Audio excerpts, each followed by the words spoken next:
Hello guys, my name is Rachna Nawani. Welcome to बाइकेम tutorial. आज के लेक्चर में हम केमिस्ट्री का एक नया चैप्टर पी ब्लॉक एलिमेंट के ऊपर डिस्कस करेंगे, जो कि आपके लिए बहुत ही इंपॉर्टेंट टॉपिक है। इससे रिलेटेड क्वेश्चंस आपके पास board exam plus competitive exam में आते ही आते हैं, तो इसलिए पी ब्लॉक एलिमेंट के ऊपर फोकस करना है। पी ब्लॉक एलिमेंट में हम पढ़ते हैं कि जब हम पीरियोडिक टेबल की स्टडी करते हैं, क्लास 9th क्लास 10th में भी आपने पीरियोडिक टेबल की स्टडी करी थी, लेकिन हम यहाँ पर एस ब्लॉक क्लास 12th में एस ब्लॉक एलिमेंट की स्टडी नहीं करते। क्लास 11th में जब आप जाते हो तो आपने S block element plus P block element की स्टडी करी थी, लेकिन हमने क्लास 11th में पी ब्लॉक में केवल 2 ही ग्रुप की स्टडी करती, बाकी हम पूरे ग्रुप की स्टडी यहाँ पर करते हैं। क्लास 12th में जो आपके सिलेबस में इंक्लूड है उसको हम डिस्कस करेंगे। चलिए हम थोड़ा सा इंट्रोडक्शन लेते हैं कि पहले हम पीरियोडिक टेबल में पढ़ते क्या हैं, पीरियोडिक टेबल किस तरीके से अरेंज है।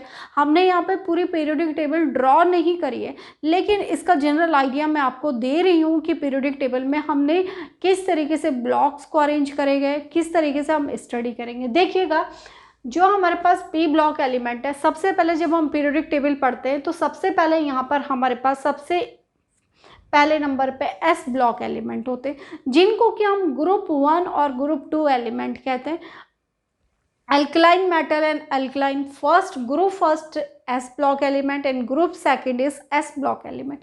First group 1 is alkaline metal and alkaline earth metal, group second होता है। यहाँ तक हम क्लास 11th में पढ़ चुके। उसके बीच में S और P, उसके बाद D आता है, उसके बाद P आता है। S और P के बीच में D ब्लॉक एलिमेंट्स होते हैं, ठीक है। तो 1 और 2 तक हमारे पास एस ब्लॉक एलिमेंट होते हैं। 3 से लेकर के 12 तक जितने ब्लॉक एलिमेंट की हम स्टडी करते हैं वो हमारे पास डी ब्लॉक एलिमेंट होते हैं। डी ब्लॉक जो एलिमेंट होते हैं एस और पी के बीच में रखे जाते हैं। कहाँ से शुरू होते हैं? ग्रुप 3 से शुरू होते हैं, 12 पे ख़त्म होते हैं।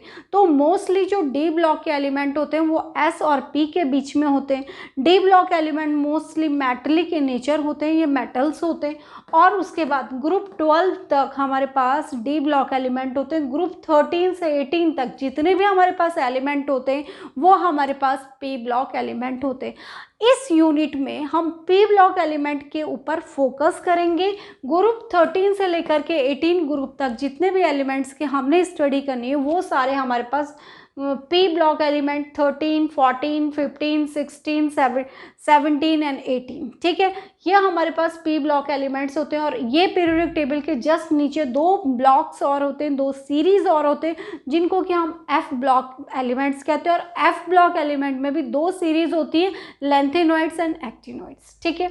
तो इस तरीके से हमने पीरियोडिक टेबल बनी हुई है हमारे पास, जिसका आपने डिटेल स्टडी क्लास 10th में कर चुके हो। अब देखिएगा, क्लास 11th में आपने पी ब्लॉक हम पढ़ रहे हैं। पी ब्लॉक हमारे पास 13 से 18 तक शुरू हो गया, लेकिन 13 और 14 आपने क्लास 11th में पढ़ी। अब हम यहाँ पर क्लास 12th में ग्रुप 13 और ग्रुप 14 को नहीं पढ़ेंगे। क्लास 12th में हम पढ़ेंगे group 15, group 16, group 17 and group 18 की हम स्टडी करेंगे। क्लास 12th में हमारे पास ग्रुप 15 to 18 तक हमने स्टडी करनी है 1 by 1। ये आपके पास इंपॉर्टेंट है। हर फैमिली, हर ग्रुप की स्टडी करना, उनकी फैमिली, उनके characteristic features, general characteristics feature, electronic configuration, उससे रिलेटेड आपके पास जो इम्पोर्टेंट गैसेस हैं उनके स्ट्रक्चर है, ये सारे आपके सिलेबस में इंक्लूड है। यहाँ से आपके पास बहुत सारे क्वेश्चन बनते हैं। अब देखिएगा, हम ध्यान देंगे। अब हम पी ब्लॉक पे आ जाते हैं।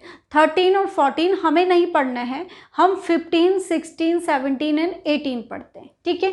ग्रुप 15 जो हमारे पास होता है उसको हम नाइट्रोजन फैमिली कहते हैं, नाइट्रोजन से स्टार्ट होता है। ग्रुप 16 जो हमारे पास होता है हम इसको चाल्कोजन फैमिली या कार्बन फैमिली कहते हैं। ग्रुप 17 में हम हेलोजन को कंसिडर करते हैं, हेलोजन फैमिली कहते हैं। एंड ग्रुप 18 में हमारे पास नोबल गैसेस आती है, जो हाई नोबल गैसेस आती है, इनर्ट गैस भी हम इसको कहते हैं। तो ये 15 to 18 हमने स्टडी करनी है। अब हम बात करते हैं पी ब्लॉक। पी ब्लॉक में कितने ब्लॉक होते हैं? पी ब्लॉक एलिमेंट में 3 ब्लॉक इसमें होते हैं, 1, 2, 3, ठीक है। और एक ब्लॉक में 2 इलेक्ट्रॉन रह सकते हैं। तो वो दोनों इलेक्ट्रॉन कैसे होने चाहिए, हमारे पास अपोजिट साइन वाले होने चाहिए। ये भी आपने क्लास 11th में डिटेल स्टडी कर रखी है, हुंड्स क्या कहते हैं, ऑफ-बाउ प्रिंसिपल क्या कहता है, ठीक है।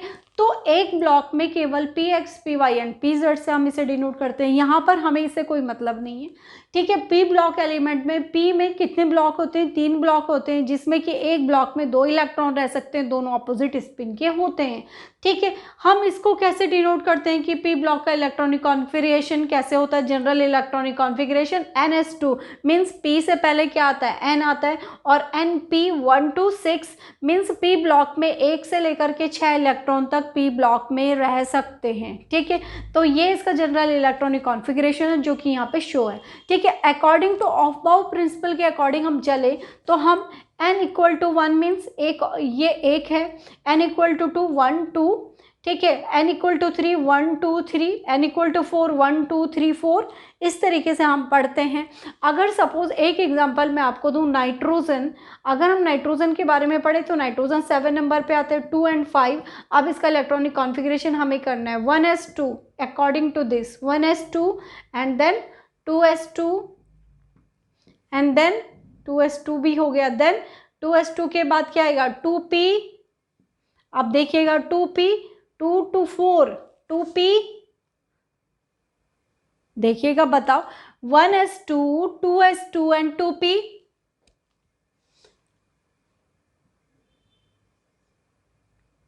देखिएगा 1s2 2s2 एंड 2p 3, तो इसका इलेक्ट्रॉनिक कॉन्फ़िगरेशन होगा 2, यहाँ देखिएगा 2 and 2 and 3, 1s2 2s2 and 2p3 means p orbital में कितने इलेक्ट्रॉन होंगे, 3 इलेक्ट्रॉन होंगे। इस तरीके से हम बनाएंगे, लेकिन पहले रूल के अकॉर्डिंग पहले सेम स्पिन वाले इलेक्ट्रॉन भरते हैं, उसके बाद अपोजिट स्पिन वाले इलेक्ट्रॉन भरते हैं। ये इसका इलेक्ट्रॉनिक कॉन्फ़िगरेशन होगा। अब देखिएगा, अब देखिए, अब पी ब्लॉक की हमने और डिटेल स्टडी करनी है। अब जानिएगा और पी ब्लॉक का डिटेल स्टडी। पी ब्लॉक में क्या होते हैं, पी ब्लॉक हमारे लिए क्यों इम्पॉर्टेंट है, क्योंकि पी ब्लॉक में हम पी ब्लॉक में हमारे पास ग्रुप कहाँ से पढ़ रहे हैं हम, पी ब्लॉक 13 to 18 तक पी ब्लॉक आते हैं, लेकिन हमारे सिलेबस में क्लास 12th में आप 15 to 18 पढ़ते हो। लेकिन पी ब्लॉक में जो एलिमेंट्स होते हैं उसमें मेटल्स भी होते हैं, पी ब्लॉक में नॉन मेटल्स भी होते हैं, और पी ब्लॉक में मेटलॉइड्स भी होते हैं, ठीक है। मेटल्स नॉन मेटल के बीच में गैसेस फॉर्म में भी एलिमेंट्स होते हैं, सॉलिड फॉर्म में भी होते हैं, जिनको कि आप मेटल्स कहते हो। तो पी ब्लॉक की क्या खासियत है, पी ब्लॉक में जितने भी एलिमेंट्स होते हैं, कुछ एलिमेंट्स मेटलिक प्रॉपर्टी को शो करते हैं नॉन मेटल होने के बावजूद भी, कुछ मेटल नॉन मेटल होने के बावजूद भी सॉलिड होते हैं, मेटल की प्रॉपर्टी को शो कर दे रहे। लेकिन पी ब्लॉक में कुछ एलिमेंट्स ऐसे होते हैं जो मेटलॉइड्स होते हैं। अब मेटलॉइड्स क्या होते हैं, जिसमें कि कुछ कैरेक्टरिस्टिक फीचर या कुछ कैरेक्टर मेटल के और नॉन मेटल्स के होते हैं, उनको हम मेटलॉइड्स कहते हैं। ये भी आपके पास इंपॉर्टेंट है, कौन मेटलॉइड्स होते हैं ये इंपॉर्टेंट है, ठीक है। तो पी ब्लॉक मेटल्स होते हैं।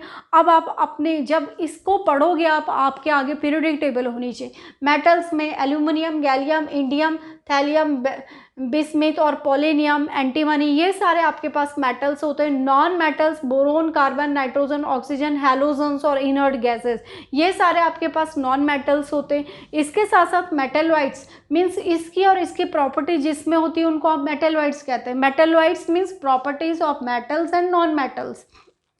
तो सिलिकॉन, गैलियम, आर्सेनिक, एंटीमनी और सेलियम एंड टेल्यूरियम, ये सारे आपके पास मेटलॉइड्स होते हैं। आपके पास एग्जांपल्स आते हैं, give two example of metalloids, ठीक है। तो आपके पास metalloids, non metal and metal, ये सारी प्रॉपर्टी आपके पास पी ब्लॉक के एलिमेंट शो करते हैं। नेक्स्ट है प्रॉपर्टीज ऑफ ग्रुप 15। ये तो इसका इंट्रोडक्शन था। अब हम टॉपिक के अंदर आते हैं। 13 और 14 हमें पढ़ना नहीं है, ग्रुप 15 की हम स्टडी करते हैं। तो ग्रुप 15 में हम केवल आज के लेक्चर में इसका ग्रुप 15 को पढ़ेंगे। पहले उसका इंट्रोडक्शन पढ़ेंगे, ग्रुप 15 में आता क्या है। ग्रुप 15 को हम नाइट्रोजन फैमिली कहते हैं। नाइट्रोजन इसका फर्स्ट मेंबर होता है, इसका नाइट्रोजन फैमिली हम ग्रुप 15 को कहते हैं। ये आपके पास इंपॉर्टेंट है। नाइट्रोजन को बनाने का preparation method nitrogen Haber process से आप अमोनिया बनाते हो। इसी यूनिट में, इस ग्रुप 15 में यहाँ से आपके पास क्वेश्चन आते हैं। इंपॉर्टेंट यूनिट है आपके पास ये, ग्रुप 15 भी आपके पास इंपॉर्टेंट है। ग्रुप 15 का जो नेचर होता है वो क्या होता है, हम फर्स्ट इसके कैरेक्टरिस्टिक फीचर्स की स्टडी करेंगे। ग्रुप 15 का जो नेचर होता है mostly non metallic and metalloids in nature होते हैं। तो नॉन मेटेलिक मीन्स मेटल्स क्या होते हैं, सॉलिड होते हैं। मेटल्स क्या होते हैं, हार्ड होते हैं। मेटल्स क्या होते हैं, रिजिड होते हैं। मेटल्स क्या होते हैं, इलेक्ट्रिसिटी को कंडक्ट करते हैं। मेटल्स क्या होते हैं, शाइनी होते हैं। मेटल्स क्या होते हैं, सोनोरस होते हैं, मैलिएबल इन नेचर होते हैं। लेकिन ग्रुप 15 के जो मेंबर होते हैं वो नॉन मेटेलिक होते हैं। मीन्स ये क्या होते हैं, सॉफ्ट होते होंगे, ठीक है। नॉन शाइनी भी नहीं होते नॉन मेटल, और क्या होते हैं, इलेक्ट्रिसिटी को कंडक्ट भी नहीं करते। और कुछ प्रॉपर्टीज में कुछ क्या होते हैं, इसमें मेटलॉइड्स भी होते हैं। जो नॉन मेटल्स होते हैं, यहाँ पर भी कुछ एग्जांपल दिए हैं आपके पास। नाइट्रोजन ग्रुप 15 में हमने कहा कि नाइट्रोजन फैमिली को हम ग्रुप 15 कहते हैं। फर्स्ट मेंबर नाइट्रोजन होता है। क्या नाइट्रोजन क्या है, नॉन मेटल है। नाइट्रोजन गैसेस फॉर्म में हम इसको पढ़ते हैं, N2 लिखते हैं नाइट्रोजन को, तो ये गैसेस फॉर्म में आपके पास। इसके साथ साथ आपके पास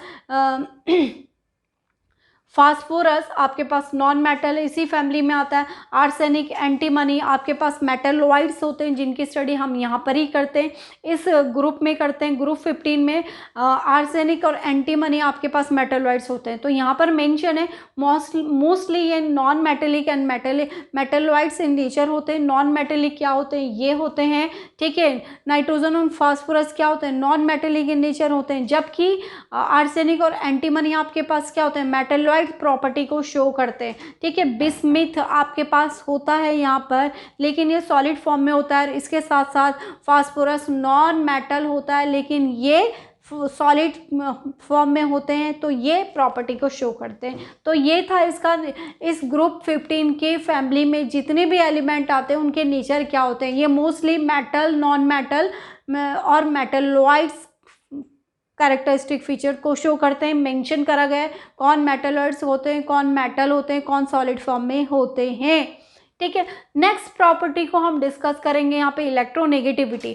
अब इलेक्ट्रोनेगेटिविटी क्या होती है, जब दो एटम एक दूसरे के साथ बॉन्डिंग बनाते हैं, और बॉन्डिंग बनाते हैं, ध्यान से सुनना, जब दो एलिमेंट या दो एटम एक दूसरे के साथ जुड़े होते हैं। अब जुड़ते कैसे हैं, उनके बीच में जब कोवलेंट बॉन्ड होता है तब वो आपस में एक दूसरे के साथ जुड़े हुए होते हैं। और जुड़े हुए होते हैं, उन दोनों एटम में से एक एटम जब दूसरे एटम के इलेक्ट्रॉन को अपनी ओर अट्रैक्ट करता है तो उसको हम इलेक्ट्रोनेगेटिविटी कहते हैं। मीन्स उसके पास इलेक्ट्रॉन को अट्रैक्ट करने की पावर ज़्यादा है, इट मीन्स उसकी इलेक्ट्रोनेगेटिविटी ज़्यादा है। तो इलेक्ट्रोनेगेटिविटी को हम इस तरीके से समझेंगे। सपोज हमारे पास एक एटम है और ये बी के साथ जुड़ा हुआ है, तो जुड़ता है तो इसके पास दो इलेक्ट्रॉन होते हैं। लेकिन जब ये बी वाले ने सपोज ये दोनों के दोनों इलेक्ट्रॉन अपनी ओर अट्रैक्ट कर दिए, तो बी क्या है, मोर इलेक्ट्रोनेगेटिव इन नेचर,